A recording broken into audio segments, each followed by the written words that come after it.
SpringFest is heating up at Lowe's. And for a limited time, we have the extra big deals you need to impress guests. Get your outdoor space ready and save $50 on a select Cobalt 24-volt blower kit, now $79. Plus, save $80 on a Charbroil Performance 4-burner grill, now $199. It's springtime, and our best lineup is here at Lowe's. Valid through 4/13. While supplies last. Selection varies by location.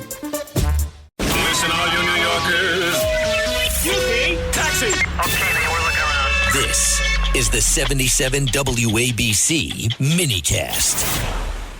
Sunday morning. Well, what is Steve Cates, like every Sunday. And what the heck is going on? Well, Steve, I look towards you. I mean, we've had so many successful things going on lately. What is the big thing going on in your mind? Well, John, it's a quick summary of the Artemis II mission so far to date. Now, they've traveled incredible, once they complete the loop, to about 750,000 miles in a 10-day period, which is incredible.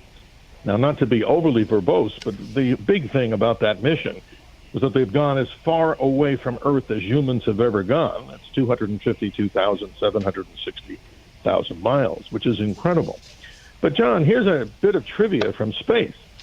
These astronauts, even Apollo 8, when they circled the moon, were not the first creatures to ever go out to space.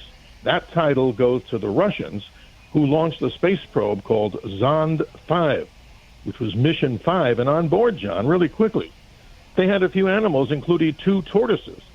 And they didn't feed the tortoises. They wanted to see how they would handle environments in space. And they actually came back, and they were very hungry, and they survived. So back before Apollo 8, small creatures like tortoises made the journey. That, to me, is most incredible. A little bit of space trivia. Let me ask you a question. It's not the only problem.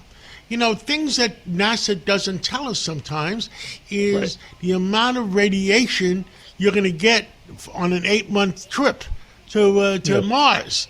I mean, you know, don't forget, the moon is, like the southern people would say, a hoot and a holler away. It's not, you know, it's only 250,000 miles. But Mars is, you know, 9 months, 8 months, 7 months. Radiation. Are we closer to solving that problem?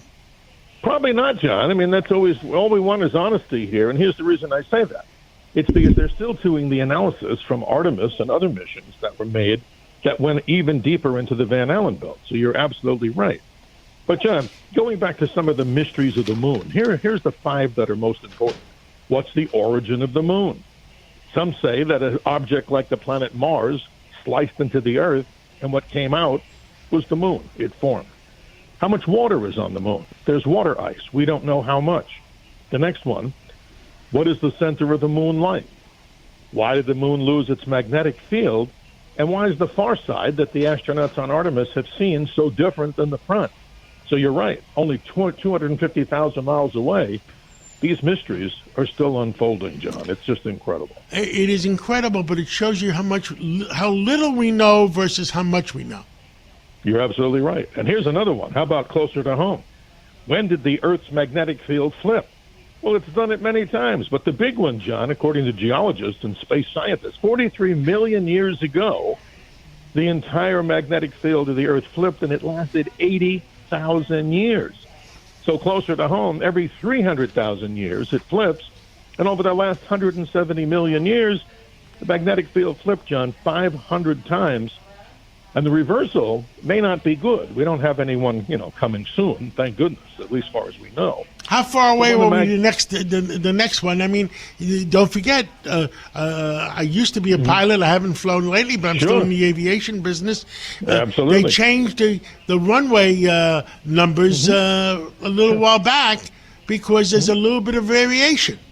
You're right, John, but nothing for people to worry about. The big magnetic field flip, like I mentioned before. What happens is cosmic radiation gets in and out when the thing waxes or wanes. So over the period of time, some are saying 2.4 million years ago, a blast of radiation actually altered the DNA of whatever animals were there. This is a great mystery. And speaking of mysteries, John, we always conclude with the mystery of the week. And here's an interesting one. The question goes like this. What would happen to the Earth if it stopped spinning for 5 minutes? Well, the sad answer is this. Everything not locked down would continue moving at a speed of 1,000 miles an hour eastward, would cause massive tsunamis, oceans would move toward the poles, and that would be an extinction event. And, John, just to brighten everybody's Sunday... let me ask that, because everybody says that we had the problem with Noah's Ark, and Yes. there are, in the Mediterranean, in Japan, in the Aegean Sea, there is cities underneath the water.